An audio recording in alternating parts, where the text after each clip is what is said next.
ప్రకటన గ్రంథము 6వ అధ్యాయము. ఆ గొర్రెపిల్ల ఆ 7 ముద్రలలో మొదటి దానిని విప్పినప్పుడు నేను చూడగా ఆ 4 జీవులలో ఒకటి రమ్ము అని ఉరుము వంటి స్వరముతో చెప్పుట వింటిని.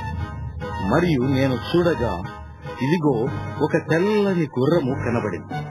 దాని మీద ఒకడు ఇల్లు పట్టుకుని కూర్చుండి ఉన్నాడు. అతనికి ఒక కిరీటం ఇయ్యబడింది. అతడు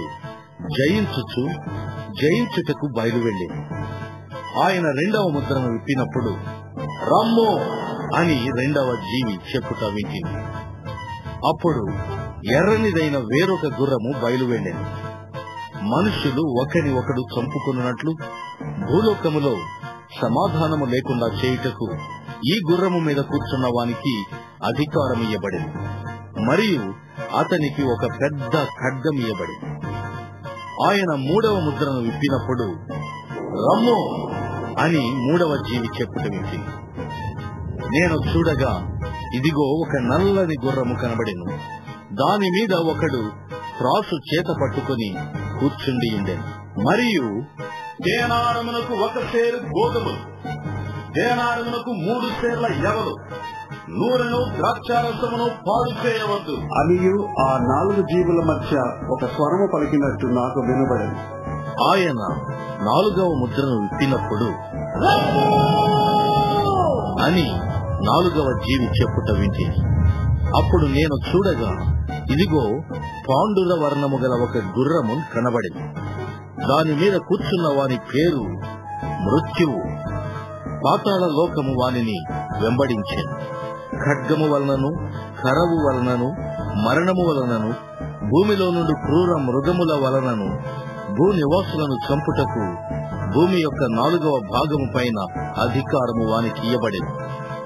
ఆయన 5వ ముద్రను విప్పినప్పుడు దేవుని వాక్యము నిమిత్తమును తాము ఇచ్చిన సాక్ష్యము నిమిత్తమును వధింపబడిన వారి ఆత్మలను బలిపీఠము క్రింద చూచితిని. వారు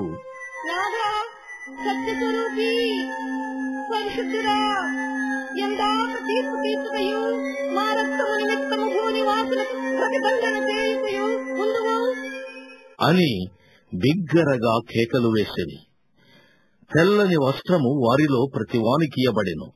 మరియు వారి వలనే చంపబడబో వారి సహదాసుల యొక్కయు సహోదరుల యొక్కయు లెక్క పూర్తియగు వరకు ఇంకా కొంచెము కాలము విశ్రమింపవలెనని వారితో చెప్పబడెను. ఆయన 6వ ముద్రను విప్పినప్పుడు నేను చూడగా పెద్ద భూకంపము కలిగి సూర్యుడు కంబళి వలె నలుపాయను, చంద్రబింబమంతయు రక్తవర్ణమాయను.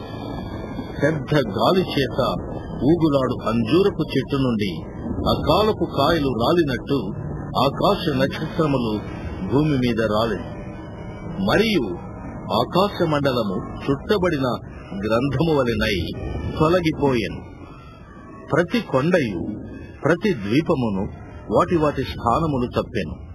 భూరాజులను, ఘనులను, సహస్రాధిపతులను, ధనికులను, బలిష్ఠులను, ప్రతి దాసుడును, ప్రతి స్వతంత్రుడును కొండ గుహలలోను బండల సందులలోను దాగుకొని సింహాసనాసీనుడై ఉన్న వారి యొక్కయు గొర్రెపిల్ల యొక్కయు ఉగ్రత మహాదినము వచ్చెను.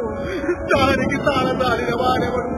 మీరు మా మీద పడి ఆయన సన్నిధికి గొర్రెపిల్ల ఉగ్రతకును మమ్మును మరుగు చేయుడి అని పర్వతములతోనూ బండలతోనూ చెప్పుచున్నారు.